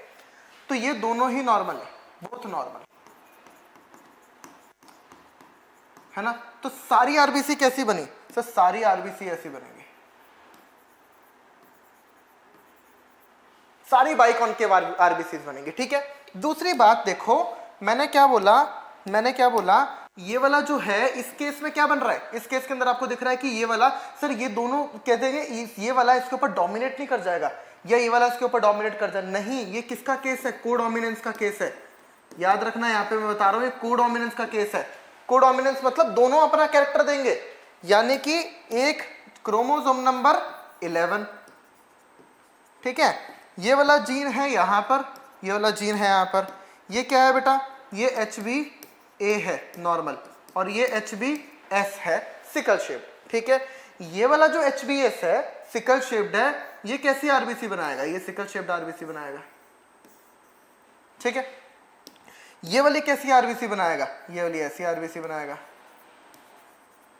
बात समझ में आई? तो ये दोनों अपना काम करेंगे ना, कोडोमिनेंस है ना, दोनों डोमिनेट करते हैं, तो यानी कि लगभग 50% आरबीसी कैसी होगी? नॉर्मल, और 50% आरबीसी कैसी होगी? सिकल शेप्ड, क्योंकि ये कोडोमिनेंस का केस है, ठीक है ना। बात समझ में आई? फिर ये इस वाले केस की बात करता हूं, क्रोमोसोम नंबर 11, ये होगा HBS, ये होगा HBS, ठीक है, और ये दोनों ही बनाएंगे क्या? ये भी सिकल शेप्ड बनाएगा और ये भी सिकल शेप्ड बनाएगा, तो यहां पर क्या होगा? 100% सिकल शेप्ड सेल होंगे। अच्छा, एक चीज और, ये अगर केस है तो ये मलेरिया के लिए रेजिस्टेंस भी प्रोवाइड करता है, अफ्रीकन्स में देखा जाता है। जैसे ये वाला तो हो गया, ये तो एनीमिक ही हो गया, ये तो प्रॉब्लम अच्छी, ये तो अच्छी डिजीज नहीं है ना, ये हो गया तो वैसे ही मर जाएगा मैच्योरिटी आने से पहले, है ना, रिप्रोडक्टिव मैच्योरिटी आने से पहले ही मर जाएगा, इसकी बात नहीं करो, ये तो नॉर्मल है। बट ये वाला जो केस है ना कैरियर, ये तो नॉर्मल है, अपनी जिंदगी बढ़िया जिएगा, और ये साथ ही साथ रेजिस्टेंट भी है, किसके? मलेरिया के। रेजिस्टेंट तो ये भी है, लेकिन मलेरिया से रेजिस्टेंट करने के लिए दूसरी बीमारी हो गई जो उससे भी ज्यादा खतरनाक है, ठीक है। तो ये वाला क्या होगा? मैं बोल सकता हूं रेजिस्टेंट टू मलेरिया। आपको बताया तो मलेरिया एंडेमिक है, किसमें? अफ्रीका में। एंडेमिक मतलब कोई एक एरिया के अंदर जब कोई डिजीज फैलती है, जैसे अभी आई फ्लू फैला हुआ है, तो ये एपिडेमिक कहलाता है। जब वो डिजीज कई सालों तक उसी एरिया के अंदर फैल जाती है तो वो एंडेमिक कहलाती है। जैसे अफ्रीका के अंदर मलेरिया एंडेमिक है, और अगर पूरा वर्ल्ड वाइड फैल जाए तो पैंडेमिक कहलाती है। तो यानी कि जो अभी मलेरिया है वहां पे एंडेमिक डिजीज है, मतलब कई सालों से, तो उन्होंने एक रेजिस्टेंस डेवलप कर लिया कि HBA HBS 50% सेल्स कैसे? सिकल शेप, और इनके अंदर मलेरियल जो प्लाज्मोडियम है जो मलेरिया कॉज करता है, इसके अंदर नहीं रह पाएगा। क्यों? 10 दिन 15 दिन बाद तो मर जाएगी, 10 से 20 दिन का लाइफ स्पैन है ना, 10 से 15 दिन बाद मर जाएगी। जैसी मरेगी प्लाज्मोडियम भी मरेगा। तो 50% मतलब जैसे ही इस कभी भी जो भी प्लाज्मोडियम है, प्लाज्मोडियम इसमें तो मूव करेगा ही करेगा, वो तो डिफरेंट डिफरेंट आरबीसी में मूव करेगा, जैसे ही इस आरबीसी में मूव करेगा वो मर जाएगा। बात समझ में आई? तो इनमें मलेरिया को लेकर रेजिस्टेंसी डेवलप हो जाती है। ठीक है, किस में देखा जाता है? अफ्रीकन के केस में देखा जाता है। चलो आगे समझते हैं, पढ़ते हैं। आउट ऑफ, देखो दो पेयर एलील है HBA HBS, out of 3 possible genotypes, कौन से? 1 2 3, only homozygous individual HBS HBS show the disease phenotype, खाली यही वाला डिजीज होगा। हेट्रोजाइगस जो होगा HBA HBS individual appear apparently unaffected but they are carrier of the disease as there is 50% probability of transmission of mutant gene। भाई इनके पास कितने gene है? 2 है, 2 एलील्स है, और 50% चांसेस है कि HBS वाला चला जाए अगले में डिजीज करने के लिए, वही बता रहा है। The progeny thus exhibiting sickle cell trait, the defect is caused by the substitution of glutamic acid by valine at the 6th position of beta globin chain of hemoglobin. The substitution of amino acid in the globin protein results due to single base pair substitution at 6th codon। 6th codon में substitution हुआ, GAG की जगह ये codon क्या हो गया? GUG हो गया। GAG कोड कर रहा था ग्लूटामिक एसिड के लिए, GUG कोड कर रहा है वैलिन के लिए। क्लियर है? The mutant hemoglobin molecule undergoes polymerization under low oxygen tension causing the change in the shape of the sickle। अब मैंने आपको बता दिया बाइकॉन्केव होती है, सिकल शेप हो जाती है। क्यों? क्योंकि ऑक्सीजन कम मिल रहा होता है, तो जैसे ही लो ऑक्सीजन होगा वैसे ही चिपकने लगेंगी और ये सिकल शेप बन जाएगी। ठीक है ना? यहाँ पर याद रखिएगा, ये यहाँ पर क्या होता है? यहाँ पर लो ऑक्सीजन है, लो ऑक्सीजन है, ध्यान रखिएगा, यहाँ लो ऑक्सीजन है। क्लियर है बात? एकदम लो ऑक्सीजन होती है। क्यों सर? ऑक्सीजन तो कमी आएगी ना। क्यों? हीमोग्लोबिन सही से पकड़ नहीं पा रहा है, शेप उसका साथ नहीं दे रही है, ऐसी तमाम चीज, पुअर सर्कुलेशन है। तो हीमोग्लोबिन, अगर हीमोग्लोबिन की प्रॉब्लम होगी, सर्कुलेशन प्रॉपर नहीं होगा, क्लॉट बनने लगेंगे, आरबीसी फंसने लगेगी, तो कहां से लेकर आ पाएगी पूरा ऑक्सीजन? तो ऑक्सीजन तो बॉडी में कम हो ही जाएगा। बात समझ में आई? चलो, it was all about sickle cell anaemia. देखो आपको दिख रहा है कि ये नॉर्मल आरबीसी है, ये सिकल शेप्ड है। ठीक है, इनके अंदर ये प्रॉब्लम्स हुई हैं, ये NCERT लिखती है। अच्छा, एक सवाल करते हैं। In a cross between a male and a female, both are heterozygous for sickle cell anaemia. Male है, ये भी हेट्रोजाइगस है, यानी कि ये है क्या? मेल। ठीक है, और फीमेल है, ये भी हेट्रोजाइगस है, फीमेल। कितने % प्रोजेनी डिजीज्ड होगी? तो भाई बहुत सिंपल बात है। तो यहां पे मेल के गैमेट लिख देता हूं, कौन से? एक HBA निकलेगा और एक HBS निकलेगा। यहां फीमेल के गैमेट निकल लेता हूं, एक HBA निकलेगा और एक HBS निकलेगा, और ये HBA HBA हो जाएगा, ये HBA HBS हो जाएगा, ये HBA HBS हो जाएगा, और ये HBS HBS हो जाएगा। बात समझ में? तो यानी कि डिजीज कौन सा है सर? ये नॉर्मल, ये दोनों कैरियर, ये वाला डिजीज, 4 में से एक डिजीज, यानी कि प्रोबेबिलिटी 25%। 4 में से एक डिजीज होगा, 25% प्रोबेबिलिटी। नीट 2021 का सवाल था, बड़ा ही आसान सवाल। दूसरी डिजीज आती है बेटा थैलेसीमिया। क्या आती है? थैलेसीमिया। थैलेसीमिया क्या है? आपको ध्यान सुनना, आपको बता देता हूं कि ये वाला जो है ये फ्रेम शिफ्ट म्यूटेशन से होता है, फ्रेम शिफ्ट म्यूटेशन से होता है। ठीक है? ठीक है, एकदम ध्यान से सुनिएगा बात को। अभी हमने पढ़ा कि क्रोमोसोम नंबर ये 11 है, 11। ठीक है, इसके ऊपर एक जीन है जो कि क्या बनाती है? हीमोग्लोबिन की बीटा चेन बनाती है। जीन का नाम है HBB। ठीक है, ये जीन है HBB, ये जीन है। ठीक है, दूसरा एक क्रोमोसोम है, क्रोमोसोम नंबर 16, इसके ऊपर एक जीन है, एक और जीन है। ये क्या बनाती है? HbA1, HbA1, और ये है HbA2, HbA2। तो ये जीन्स है बेटा, 2 जीन्स हैं, और इन दोनों जीन्स के बीच में एक ही क्रोमोसोम पे और लिंकेज है बेटा, लिंक्ड जीन्स है। ध्यान समझ में आई बात। अब ये जो जीन्स हैं, ये दो जीन्स मिलकर क्या बनाती है, ये दोनों जीन्स मिलकर बनाती है फॉर्म्स अल्फा चेन, ठीक है। और ये वाली जीन जो है ये बनाती है फॉर्म्स बीटा चेन। ये बीटा चेन बना रही है और ये अल्फा चेन बना रही है, और अल्फा बीटा चेन बना के पूरा हीमोग्लोबिन बन जाता है। हीमोग्लोबिन के अंदर क्या होता है, हीमोग्लोबिन के अंदर दो अल्फा चेन होती है और दो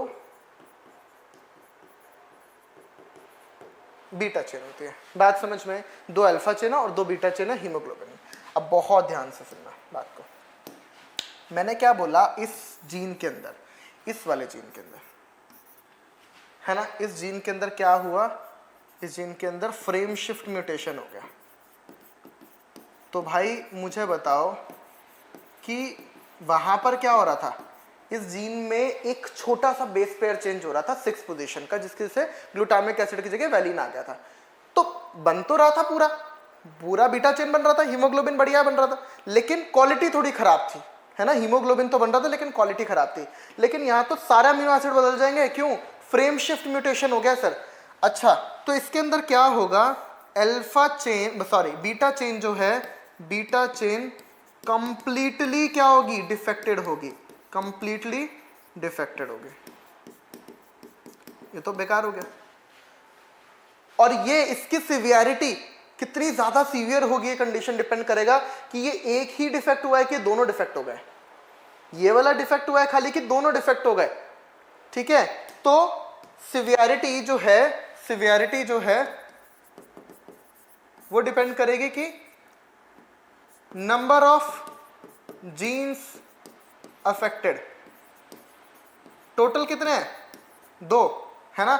या तो एक जीन अफेक्ट होगा या फिर 2 जीन अफेक्ट होंगे, बात समझ में आई, है ना। या तो एक जीन अफेक्ट होगा या दोनों जीन हो जाएंगे, एलील की बात कर लो, है ना। या तो एक होगा या दोनों हो जाएंगे, बात समझ में आई। कोडोमिनेंस है, एक होगा, एक, दोनों अपना अपना काम करते हैं, दोनों अपना अपना काम करते हैं, दोनों को एक दूसरे से मतलब नहीं है, कोडोमिनेंस है, कंप्लीट डोमिनेंस नहीं है।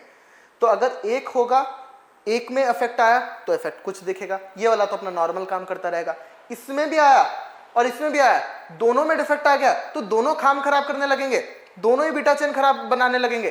तो इससे अगर दोनों जीन्स अफेक्ट हो गए तो ज्यादा सीवियर होगा, एक जीन होगा तो कम सीवियर होगा, बात समझ में आई। तो यहां पर बीटा चेन कंप्लीटली डिफेक्टेड है, ठीक है। तो ये एक डिसऑर्डर आया है जिसकी वजह से हीमोग्लोबिन का नंबर बहुत ही डाउन चला जाएगा। भाई बीटा चेन ही नहीं बन रही है, बात समझ में आई। यहां पर क्या हुआ बेटा, यहां पर ध्यान से सुनना, यहां पर इसके अंदर भी इन जीन्स में से या तो इसमें फ्रेम शिफ्ट म्यूटेशन हुआ, या इसमें हुआ, या इसमें हुआ, या इसमें हुआ, या इन दोनों में हुआ, या इन दोनों में हुआ, कितनों में भी हो सकता है, या इन चारों में हो जाए, ठीक है। तो यानी कि इन जीन्स में क्या हुआ, फ्रेम शिफ्ट म्यूटेशन हुआ, इनमें सब में क्या हुआ, फ्रेम शिफ्ट म्यूटेशन हुआ। और फ्रेम शिफ्ट म्यूटेशन होने की वजह से अल्फा चेन नहीं बनेगी, डिफेक्टेड होगी, कंप्लीटली डिफेक्टेड होगी, जिसकी वजह से ज्यादा बीटा चेन का नंबर बढ़ जाएगा, बीटा चेन का नंबर इंक्रीज हो जाएगा, और ये बीटा चेन टेट्रामर बना लेगी बेटा, बीटा चेन टेट्रामर बना लेगी, आपस में कंबाइन हो जाएगी, 4 चेन कंबाइन होके 4 बीटा चेन का एक टेट्रामर बन जाएगा, ऐसे बड़े सारे टेट्रामर्स बना लेगी। तो भाई आप बोलोगे सर सिवियरिटी किस पे डिपेंड करती है, मैं बोलता हूं severity depends on the number of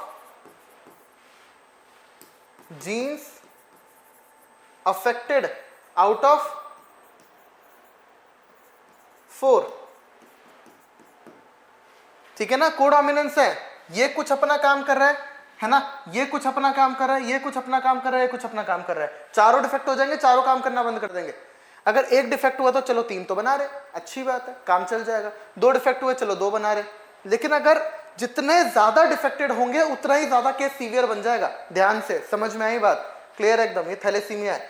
तो यहां पर क्या हुआ, यहां पर तो हीमोग्लोबिन का नंबर ही गिर जा रहा है, यहां पर हीमोग्लोबिन का नंबर ही गिर जा रहा है। तो हीमोग्लोबिन का क्वांटिटी क्या हो रही है, कम हो रही है ना? किस केस में सर? थैलेसीमिया के केस में, ठीक है। लेकिन ध्यान सुनना, इसमें क्वांटिटी गिर जा रही है। किस में सर? थैलेसीमिया। कौन सा थैलेसीमिया? अगर ये प्रॉब्लम हुई तो क्या होगा? अल्फा चेन नहीं बन रही है ना यहाँ पे, तो ये अल्फा थैलेसीमिया कहलाता है, ठीक है। और दूसरा, अगर ये प्रॉब्लम हुई है ना, तो ये कहलाता है बीटा थैलेसीमिया। ये बीटा थैलेसीमिया कहलाता है और ये अल्फा थैलेसीमिया कहलाता है। बात समझ में आई आप लोगों को? दो तरीके के थैलेसीमिया है। थैलेसीमिया कोई भी हो, कैसा है? क्वांटिटेटिव है। कैसा है ये सर? ये क्वांटिटेटिव है। क्वांटिटेटिव क्यों है सर? क्योंकि कोडोमिनेंस है।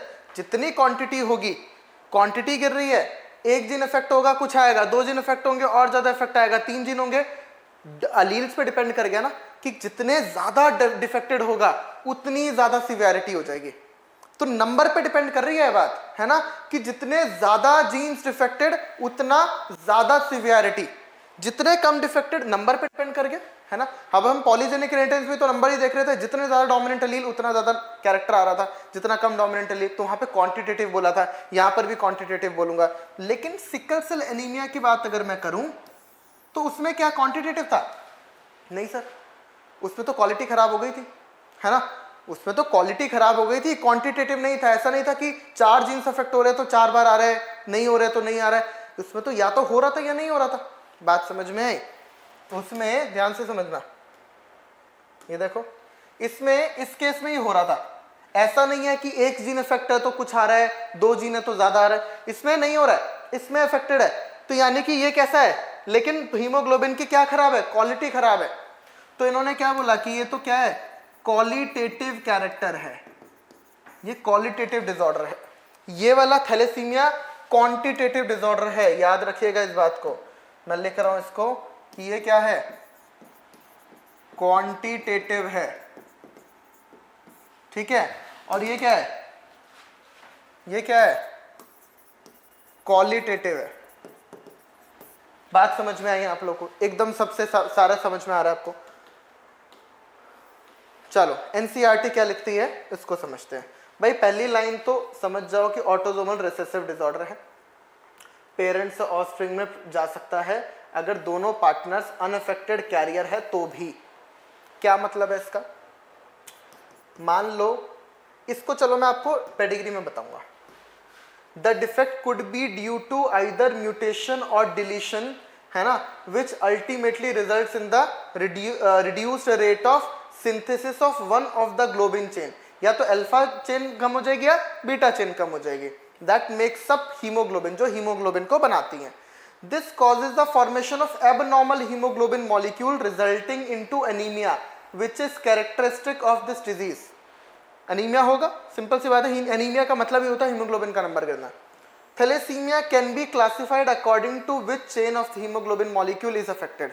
थैलेसीमिया में डिवाइड किया गया बेस्ड ऑन कि कौन सी चेन अफेक्टेड है। अल्फा चेन अफेक्टेड है तो alpha thalassaemia, production of alpha globin chain is affected, while in beta thalassemia production of beta globin chain is affected। बहुत सिंपल।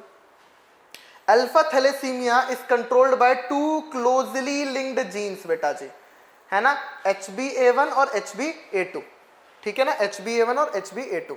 देखो ये रहा ना HbA1 और HbA2, ठीक है, on the chromosome number 16th chromosome पे of each parent, which it is observed due to mutation or deletion of one or more of the 4 genes। चारों जीन्स में से, इन चारों में से, है ना, चारों अपना अपना काम कर रहे हैं, कोडोमिनेंस है। चारों में से कितना ज्यादा अफेक्टेड होगा, the more genes affected the less alpha globin molecule will be produced. Beta thalassaemia में is controlled by a single gene HBB, है ना, chromosome 11 of each parent and occur due to mutation of one और both the genes, है ना, एक gene या दोनों gene. देखो यहाँ पर एक या दो, मैंने आपको पहले बताया था, ये भी हो सकता है, ये भी हो सकता है, ठीक है। Thalassaemia differs from sickle cell anaemia in that former, है ना, इस क्वांटिटेटिव, फॉर्मर यानी कि पहले वाला थैलेसीमिया क्वांटिटेटिव है ना, of the synthesising too few globin molecules, while the latter मतलब sickle cell anaemia is qualitative. मैं आपको पहले ही बता चुका हूं, है ना, यही बातें हैं, यही एनसीईआरटी लिखती है। क्लियर है बात? एक सवाल देखते हैं, नीट 2017 का क्वेश्चन है भाई। इन्होंने बोला thalassaemia and sickle cell anaemia are caused due to a problem in globin molecule synthesis, select the correct statement. Both are due to quantitative effect defect in globin chain. गलत बात, एक qualitative है, quantitative. Thalassaemia is due to less synthesis of globin molecule, ठीक है। Sickle cell anaemia is due to quantitative problem, नहीं, sickle cell anaemia qualitative है, quantitative कौन सी है? Thalassaemia. Both are due to qualitative defect, बिल्कुल गलत बात, दोनों क्वालिटेटिव नहीं है। तो देखो thalassaemia is due to less synthesis of globin molecule, बिल्कुल सही बात है। कितना आसान सवाल है, यही नीट में इतने ही आसान सवाल आते हैं बेटा। अब नेक्स्ट देखते हैं हम लोग फिनाइल कीटोनूरिया। बेटा फिनाइल कीटोनूरिया को अगर हम देखें, ध्यान दीजिएगा, फिनाइल कीटोनूरिया को अगर हम देखें तो ये डिजीज, ये भी एग्जाम्पल है किसका, पहले ही बताया तो मैं, ऑटोसोमल रिसेसिव डिसऑर्डर तो है ही है, ये भी एग्जाम्पल है प्लियोट्रॉपी का। ये एग्जाम्पल है प्लियोट्रॉपी का। कैसे सर? एक से ज्यादा डिफेक्ट आएंगे इसके, और बहुत ही सिंपल सी चीज समझाता हूं आप लोगों को। देखो एक मैकेनिज्म है, क्या होता है, ध्यान दीजिएगा, क्या होता है कि क्रोमोसोम नंबर 12 का डिफेक्ट है, ध्यान से सुनिएगा। हमारी बॉडी में आया क्या, फिनाइल एलेनिन नाम का अमीनो एसिड आया बेटा, फिनाइल एलेनिन नाम का अमीनो एसिड आया, ठीक है। ये फिनाइल एलेनिन नाम का अमीनो एसिड कन्वर्ट हो जाएगा किसमें, ये कन्वर्ट हो जाएगा टायरोसिन में, टायरोसिन में, ठीक है ना, ये कन्वर्ट हो जाएगा टायरोसिन में in the presence of which enzyme, phenyl alanine, phenyl alanine hydroxylase. ध्यान से समझिएगा बात को, फिनाइल एलेनिन हाइड्रोक्सीलेज नाम की एक एंजाइम है जो कि एक जीन बनाती है, और वो जीन प्रेजेंट है क्रोमोसोम नंबर 12 पे। इस 12th क्रोमोसोम पर ये जीन ये यहां पर प्रेजेंट है ना, जो एक एंजाइम बनाती है phenyl alanine hydroxylase which converts it's this phenyl alanine into tyrosine. Now this tyrosine will convert into dopa, ये डोपा में कन्वर्ट हो जाता है, ठीक है ना, ये डोपा में कन्वर्ट हो जाता है। तो किसकी हेल्प से कन्वर्ट होता है, एक एंजाइम टायरोसिनेज हाइड्रोक्सिलेज, ठीक है ना, ये कन्वर्ट हो जाता है किसमें, डोपा में, किसकी हेल्प से, टायरोसिनेज हाइड्रोक्सिलेज। तो ये जो डोपा है, ध्यान दीजिएगा, ये जो डोपा है फिर ये फर्दर कन्वर्ट हो जाता है दो चीजों में, ध्यान देना। अगर बेटा यहां पर टायरोसिनेज आया तो ये डोपा टायरोसिनेज एंजाइम की हेल्प से कन्वर्ट हो जाता है मेलानिन में, मेलानिन में, ठीक है, किसमें कन्वर्ट हो गया, मेलानिन में। लेकिन अगर यहां पर आया क्या, डोपा कार्बोक्सिलेज, डोपा कार्बोक्सिलेज नाम का, सॉरी डोपा डी कार्बोक्सिलेज नाम का एंजाइम आया, CO2 यहां से डोपा से निकाल देता है, तो ये कन्वर्ट हो जाता है बेटा किसमें, डोपामीन में।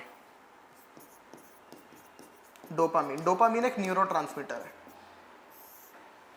बात समझ में आई। ये एक नॉर्मल सी मैकेनिज्म है, फिनाइल एलेनिन कन्वर्ट हुआ टायरोसिन में इस एंजाइम की हेल्प से, ये कन्वर्ट हुआ डोपा में इस एंजाइम की हेल्प से। अब इसके फर्दर दो रास्ते निकलते हैं, इस एंजाइम की हेल्प से ये कन्वर्ट हो जाता है इसमें, इस एंजाइम की हेल्प से कन्वर्ट हो जाता है डोपामीन में, ये सब चीजें बन रही है।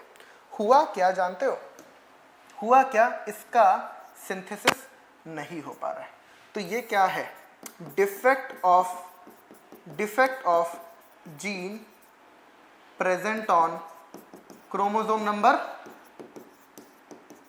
12, ये उस जीन का डिफेक्ट है जो क्रोमोसोम नंबर 12 की वजह से है, ड्यू टू विच, जिसकी वजह से क्या नहीं बन पा रहा है, फिनाइल, ध्यान से सुनना, phenylalanine hydroxylase is not synthesised, क्योंकि क्या हो गया सर, डिफेक्ट आ गया, सिंथेसाइज्ड, ठीक है ना, सिंथेसाइज बन नहीं रहा। अब अगर नहीं बन रहा होगा तो आप सोचो ये इसमें कन्वर्ट नहीं होगा, ये इसमें कन्वर्ट नहीं होगा, आगे कुछ नहीं बनेगा। तो क्या नहीं बना बेटा, ध्यान सुनना, क्या नहीं बना सर, डोपामीन नहीं बना, मेलानिन भी नहीं बना। तो पहले तो सबसे पहले क्या नहीं बनेगा सर, डोपामीन नहीं बनेगा। दूसरा क्या नहीं बनेगा सर, मेलानिन नहीं बनेगा। तीसरा क्या प्रॉब्लम होगी सर, इसका अमाउंट बहुत ज्यादा हो जाएगा क्योंकि ये कन्वर्ट नहीं हो पा रहा है, इसका अमाउंट बहुत ज्यादा हो जाएगा। मतलब इसका अमाउंट जो होता है वो 30 to 60 माइक्रोमोल होता है, जो कि पहुंच जाता है 1200 माइक्रोमोल पे। 30 to 60 होना चाहिए, 12 माइक्रोमोल पे पहुंच जाता, 1200 माइक्रोमोल पे पहुंच जाता है। सो अमाउंट बहुत ज्यादा हो गया।